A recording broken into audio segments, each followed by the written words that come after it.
welcome all to this presentation. So my name is Julien Enoch. I will introduce you the fog05 platform we use for fog computing.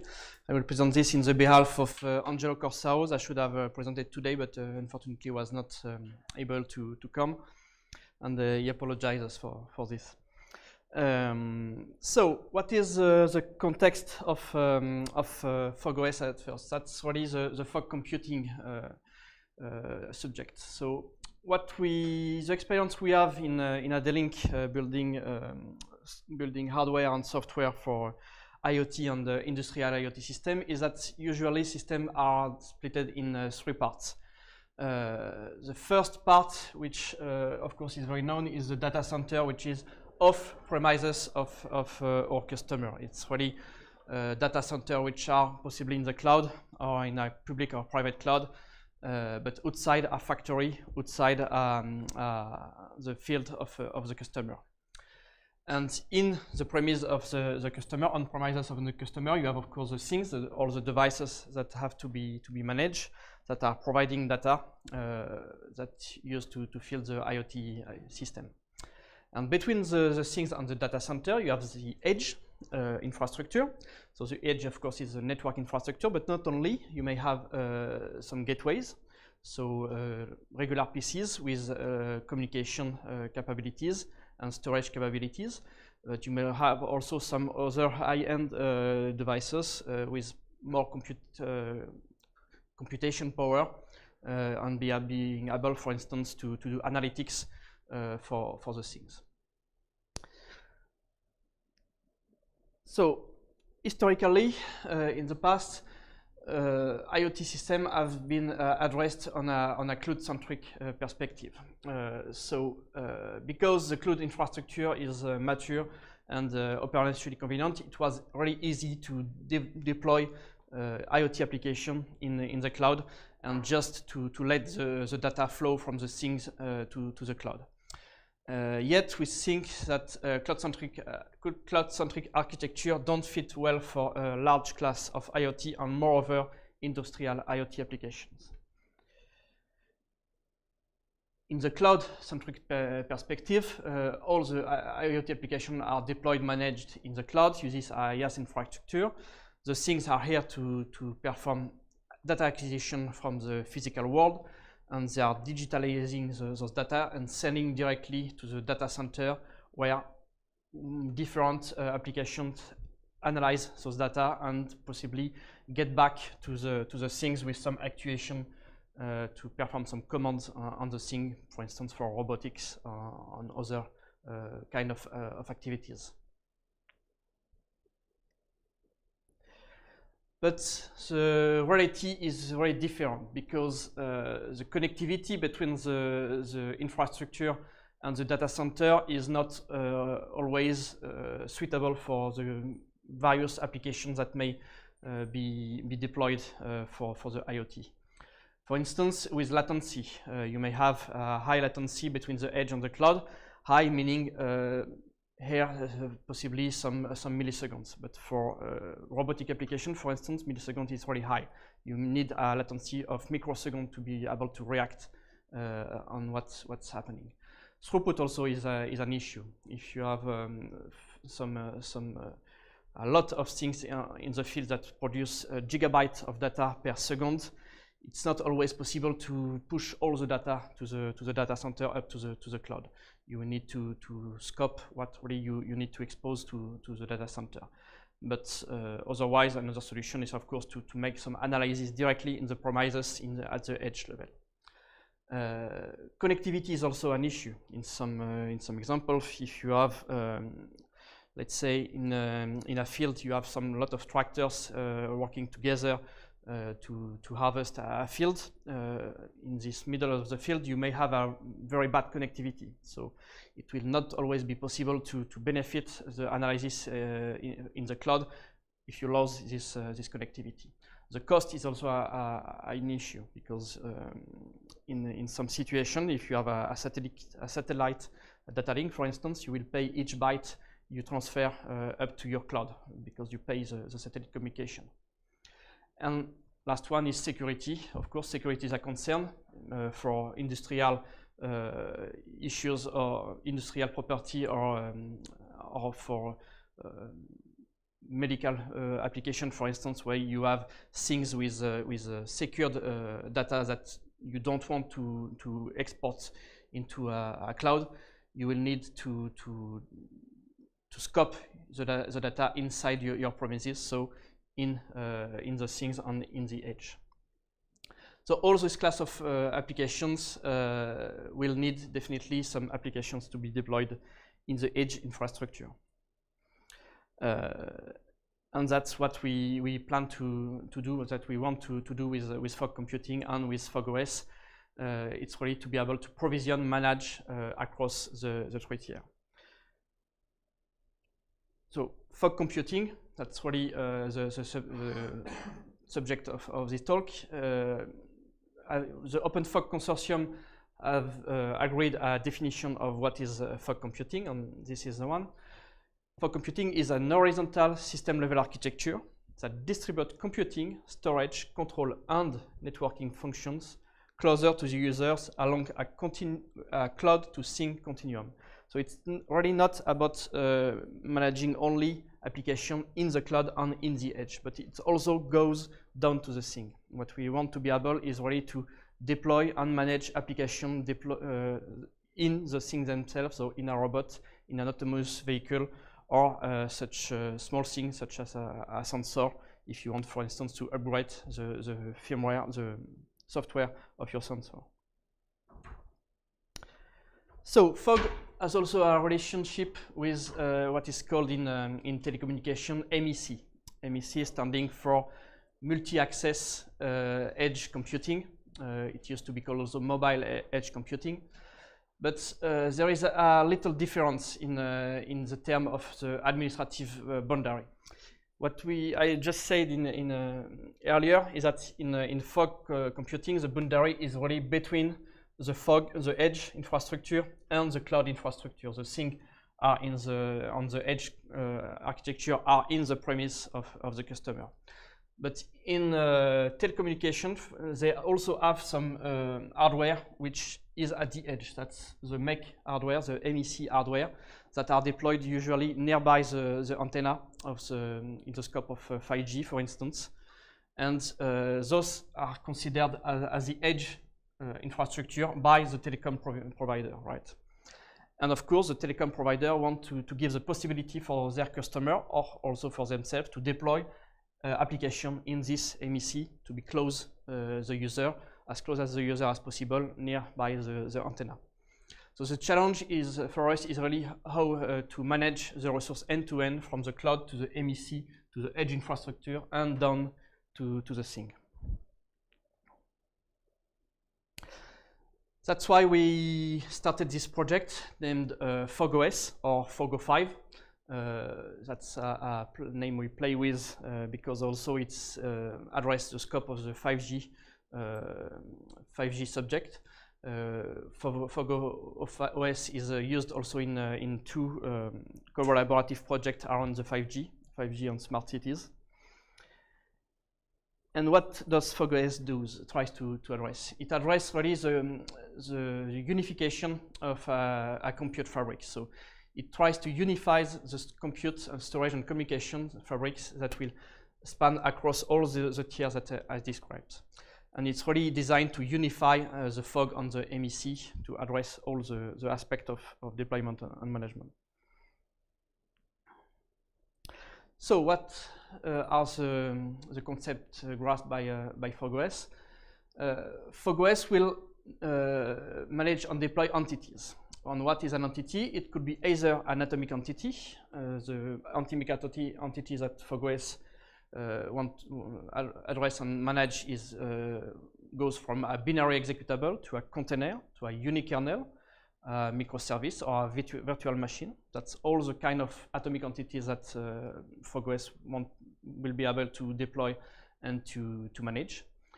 Or it could be also a composition of atomic entities in the shape of a directed acyclic graph of entities. And then we have a recursive definition, and so we can compose full application, full distributed application, and will be able to manage this distributed application. The entities may have deployment affinity with regard to each other, but also with regard to the resource where they are deployed. For instance, you can decide that your atomic entity needs such size of memory, such kind of I/O, Ethernet, CAN bus, or possibly some extension, some accelerators like FPGA or a kind of GPU. And to deal with all those aspects of resources and varieties of what has to be deployed, fog05 heavily used plugins to deal with the kind of entities and the different topology of the resources, hardware, software, and the network. The architecture of fog05. So fog05 relies, of course, on a network with a physical and a data link, but possibly without a transport. Why? Because we see some application in the way we could configure the network using directly fog05. And also we use a protocol that is going on a non-IP networks such as Bluetooth, for instance, or 6LoWPAN, or a lot of other protocols that can be, a lot of other data links that can be addressed. So this protocol, Zeno, is based on a concept named data network, because actually it's not based on IP, it's based really on the naming of some resources. So it's underneath it's leveraging URI, and you can publish and subscribe to some resources via those URI. We also have a binding over DDS. There was a presentation of Cyclone DDS, which is an implementation of DDS in the scope of Eclipse. DDS standing for Data Distribution Service. That's a middleware allowing to distribute the data with a location transparency and time decoupling. So it's a peer-to-peer communication that can be also brokered to be exposed up to the WAN. On the top of this, we are implementing a distributed key value store. So this distributed key value store allows to share data and to define what the resources that are in the system and what are the software that we want to deploy. And this distributed key service is again offers location transparency. So the fog agent and the fog applications don't have to care about where the agents are, where the software are. They are automatically discovered thanks to the DDS on the Zeno protocol. And we have the agent. The agent is really the core logic of fog05, and it will take care of managing, monitoring, and orchestrating the deployment on the startup of the entities. And all of this is pluggable for the entities, the OS, the network, and so on. So fog05, we target any kind of OS. It can be deployed on bare metal or on a VM. Ideally, it's deployed somewhere where you can supervise or leverage the hypervisor to deploy other VMs, or in an environment where you have Docker or some other container technology such as LXD or whatever. And from here, once the agent is deployed, you can contact the agent to allow the deployment of VMs, unikernel, container, or directly binary executable. What we plan to do is really to be able to deploy fog05 agent in a trusted executed environment, trusted executable environment, such as, for instance, MirageOS. MirageOS is a T developed in Camel, in OCaml, and it brings some benefits in terms of security. And the goal of this is really to have a full hardware which is secure, in the sense of the only surface of attack will be the T, which will be really small footprint, and with not so much I/O and lot of security feature. And once the agent is deployed in the T, it will be able to communicate with the hypervisor to start some VMs and to start possibly some other fog agent in the VMs, and then to start unikernel, micro or containers.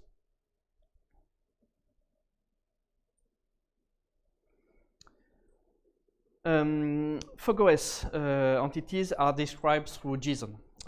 We define some manifests that are compatible with some standards, with a telecommunication standard for MEC and for NFV, NFV standing for Networking Function Virtualization, and that's compatible with OpenMano, which is a standard for the telecommunication and the deployment of networking functions.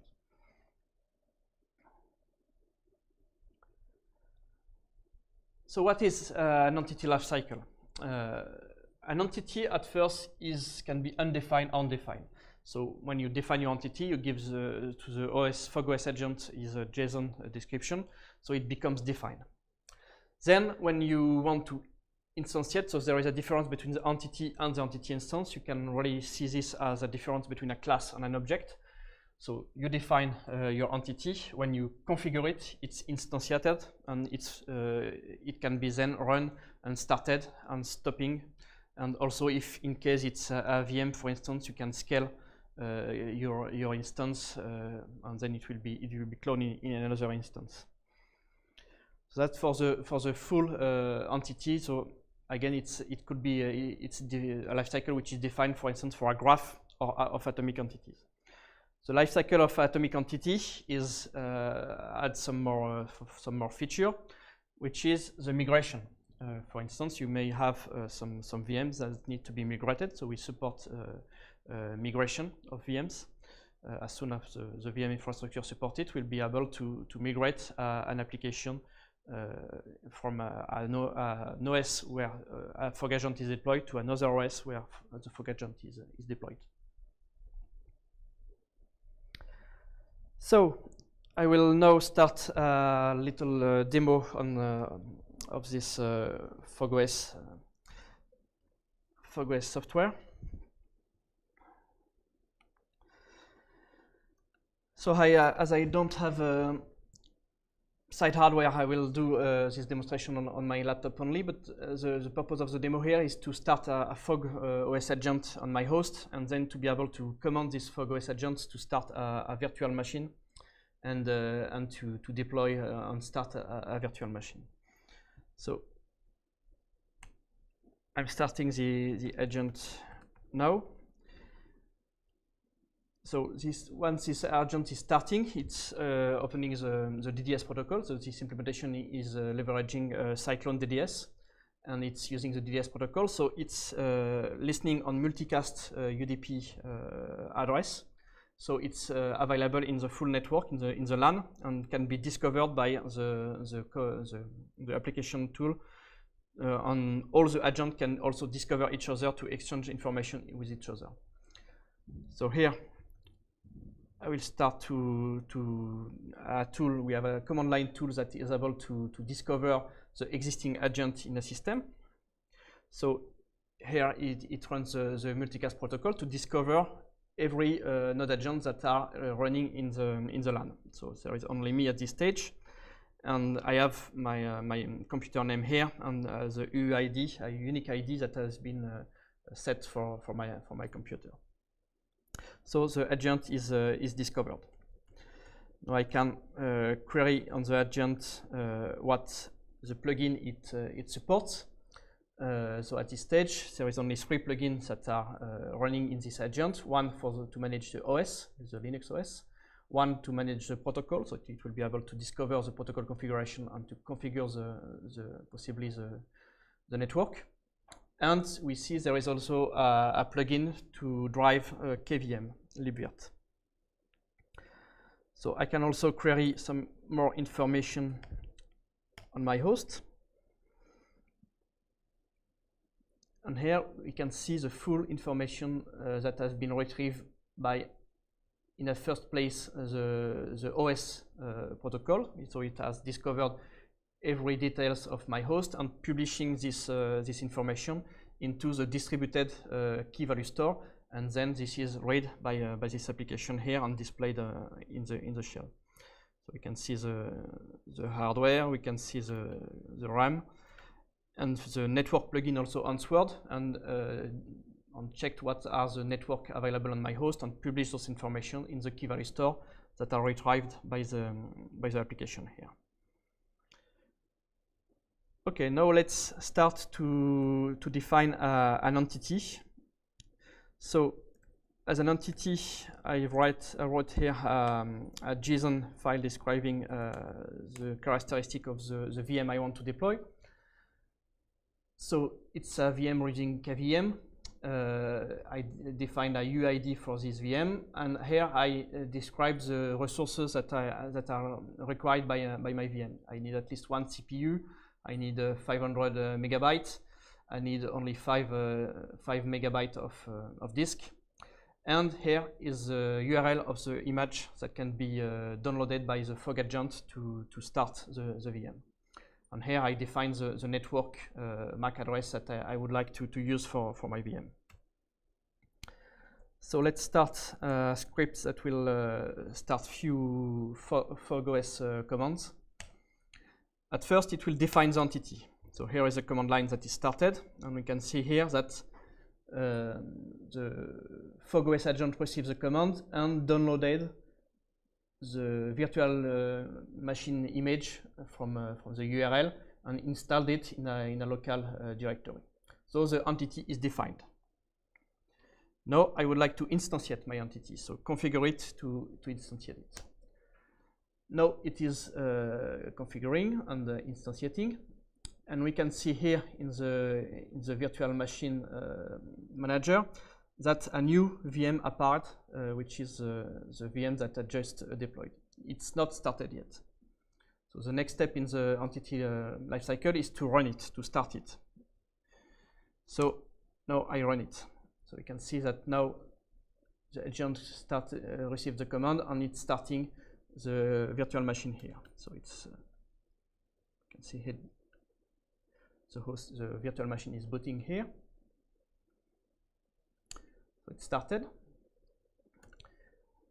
We can see in the configuration that it uses the hardware address that have been described in the JSON.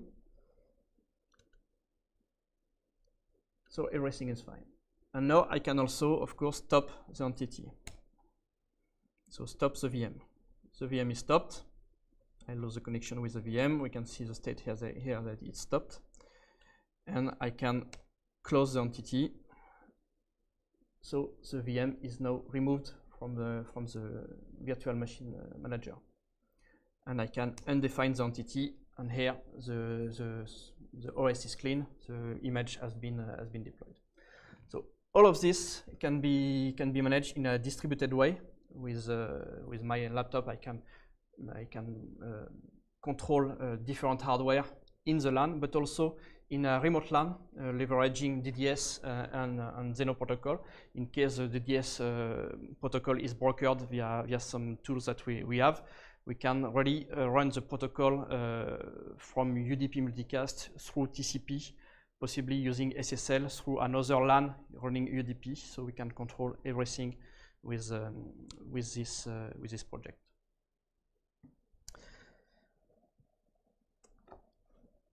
fog05 availability, so that's an Eclipse project that is started not so long ago, and back to full screen. So the availability of fog05 is in the Eclipse project that's in incubation. There is a fog05.io website that is currently done because the ownership is currently in transfer to the Eclipse Foundation.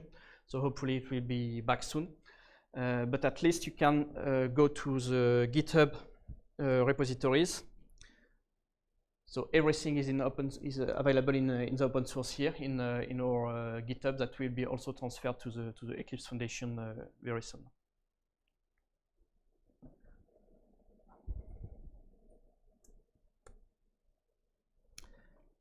Do you have any questions?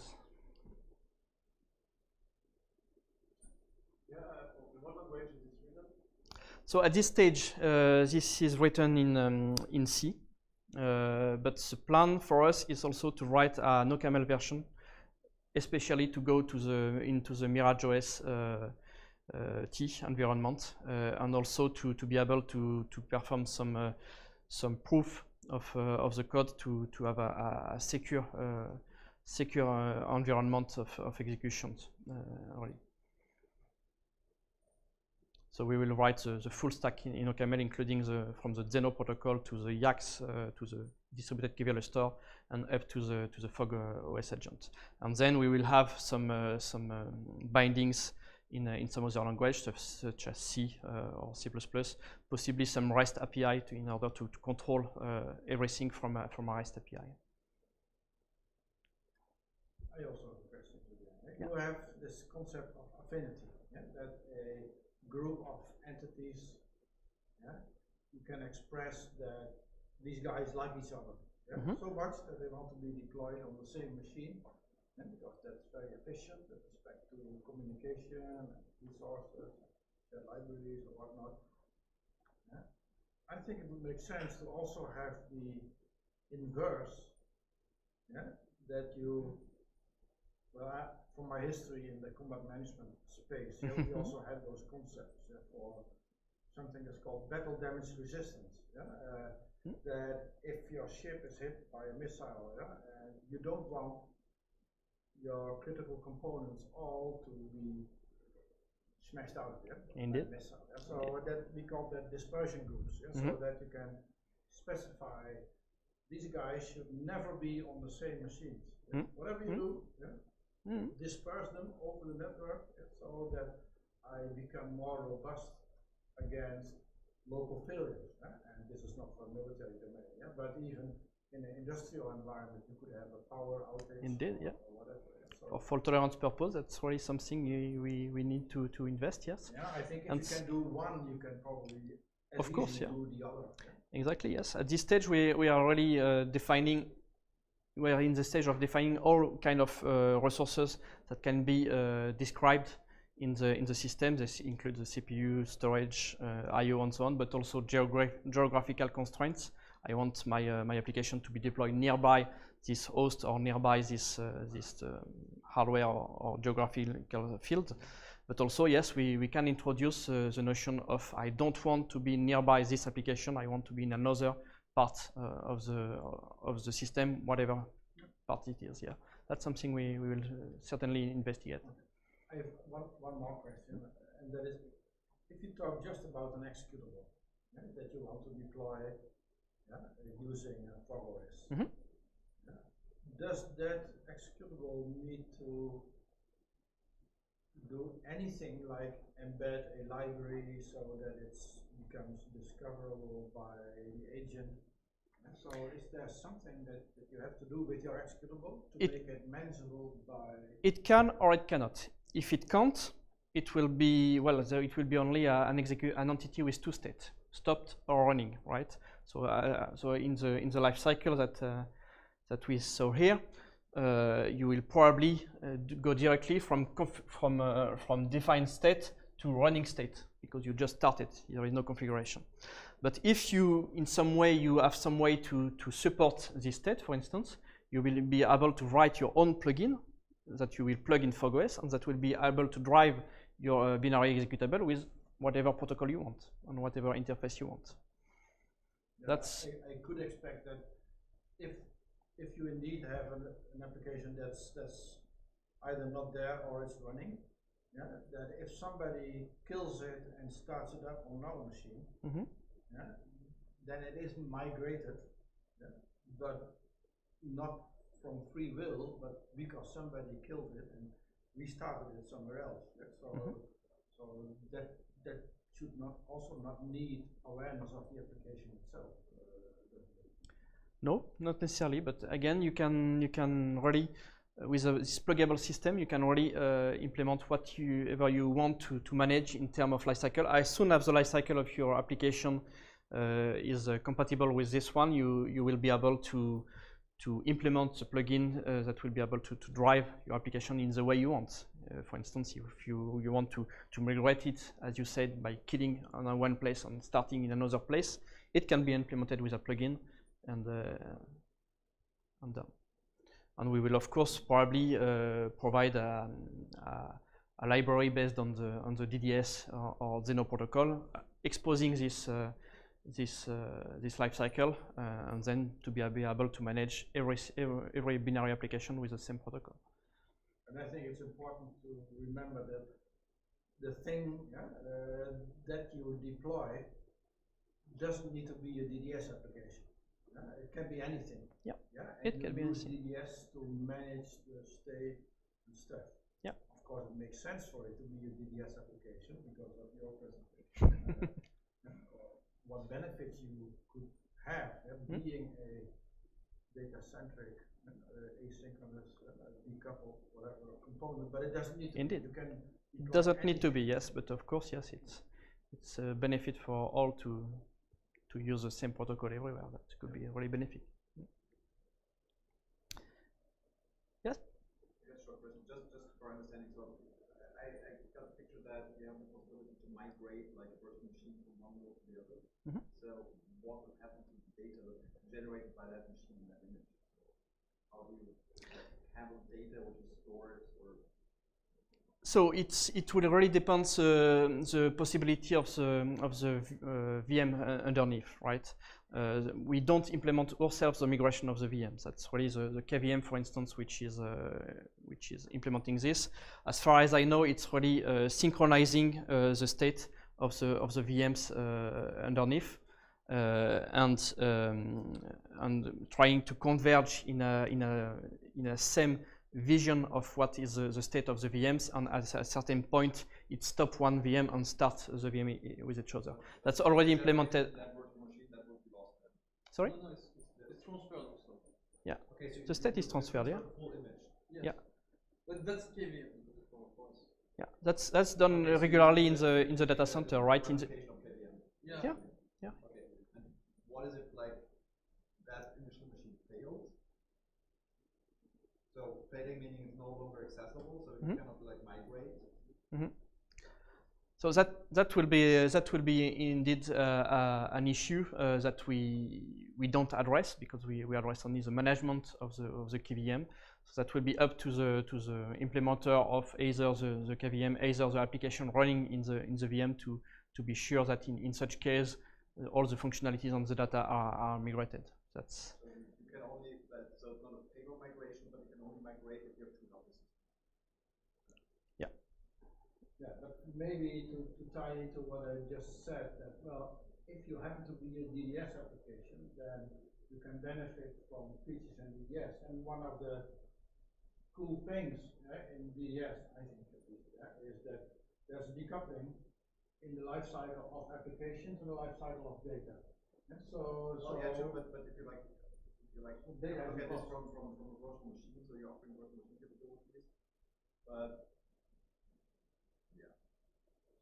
yeah, but so it's so. But your question was, what happens to the data if your virtual machine becomes unresponsive, or anything that happens to the virtual machine that runs applications?